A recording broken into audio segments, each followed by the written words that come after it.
There is a boat called New Orleans that has slow loading guns, and it's been the ruin of many a poor boy. In God, I know I'm one.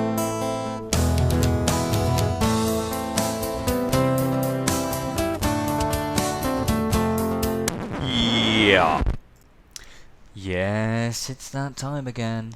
It's time for Hatters to potato around, but this time, this is my new series. My series of very, very rapid, very quick, nice and easy boat reviews, where I will be starting this time with the New Orleans.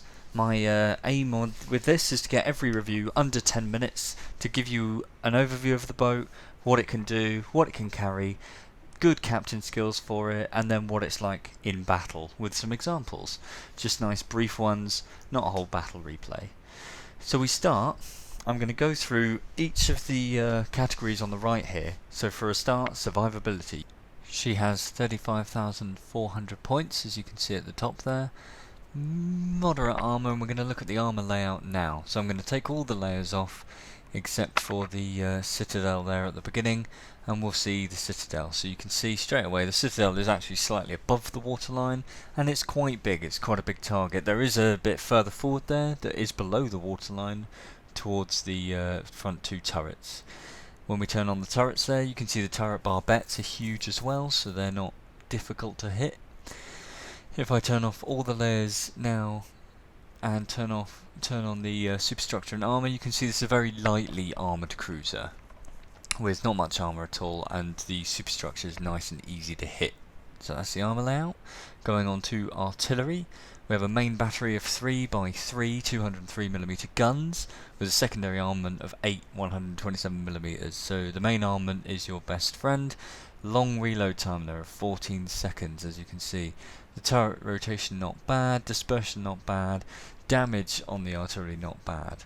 AA defense, American cruisers are very, very good, and if you go into hover over here, each one shows you the DPS. The DPS, if you can get above 100, as you can see there, is pretty good. 95 on that one, and 58 is that on that one? Nice and clear there, Hatters, but overall the AA is pretty damn good. Maneuverability there, 32.5 knots isn't a bad speed. Turning circle's not bad and can definitely use improvement, and the rudder shift's pretty good. Concealment, the base concealment's actually 12.4 kilometers, the air detection 7.5. My captain is gonna have the skill, so it'll be a lot less, and I have the thingy as well. Ammunition consumables. Going on to the consumables, you can see there I can carry the premium ones. You got the normal damage consumable party 1 and 2. The difference being the second one reloads a lot faster, so usually worth carrying. Second here we got defensive AA, or we can take hydroacoustic search. So you can have a choice there. The third slot, my recommendation, always carry radar. Like, fighters are great, but your AA is already pretty good, and the radar is great for spotting and destroying destroyers. So carry radar. In the upgrades there, you can see the different ones that you can pick. I've gone with main armament mod 1 to keep my guns alive. I've gone with AA mod 2 there to increase the range, but accuracy is a good one as well. Damage con, that's pretty normal for cruisers and battleships. I've gone with steering gears to improve that rudder shift time, and then I've gone with concealment system mod 1 to get my concealment right down there. Always worth getting concealment lower. For the exterior, just to show it has a premium camouflage there if you wish to carry one, with 50% better XP earned in the battle and a couple of other bits and pieces. Captain skills I would recommend. Here I have expert loader to switch between ammo, but you can always take basic firing training to increase your AA even further.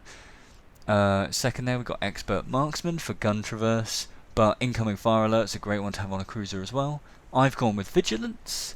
Number 4 skill, demolition expert's awesome, advanced firing training for the better AA, and again manual fire control AA is excellent on this ship. Concealment expert for tier 5 is what I would recommend above all others.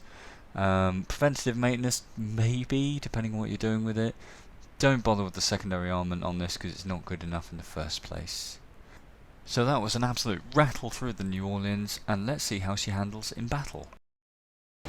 straight off the bat then we're going to look at my New Orleans, which has the rudder shift ability, and you can see the torpedoes coming in there.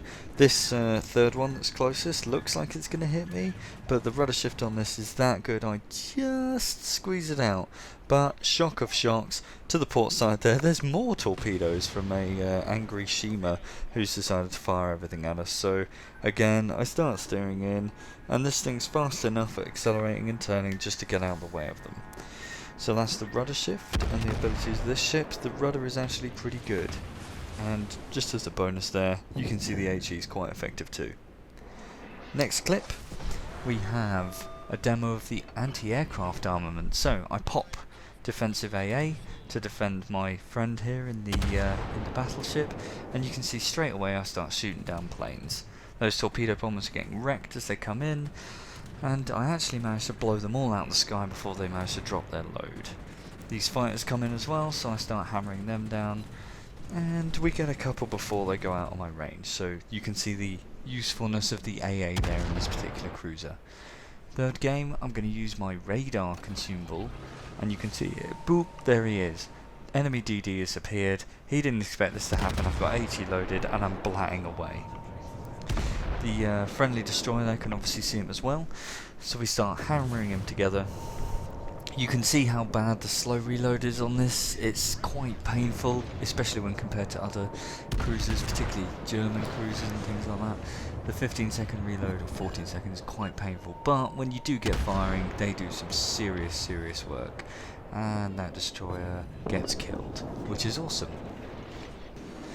Last game, we're going to see the effectiveness of the armour piercing, and American armour piercing is absolutely fantastic. You can see this guy's slightly angled, and bang, 2 citadels, and I knock out his engine.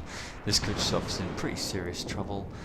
I'm going to just stay angled to him with the front turrets there. His torpedoes miss me, and I aim up again, lob another couple of rounds, and another citadel. The rest were over penetration, so you can see they're very effective. Unfortunately, I didn't quite kill him. So the last thing I was going to do in these videos is have a quick blast through the salient points. So for your 8.9 million credits, this ship has great guns, the AP's nice and hard hitting, and the HE's not bad either. It's got really good AA, it's got good consumables, it's got a mix of radar, hydro, defensive AA, you can mix it up a bit.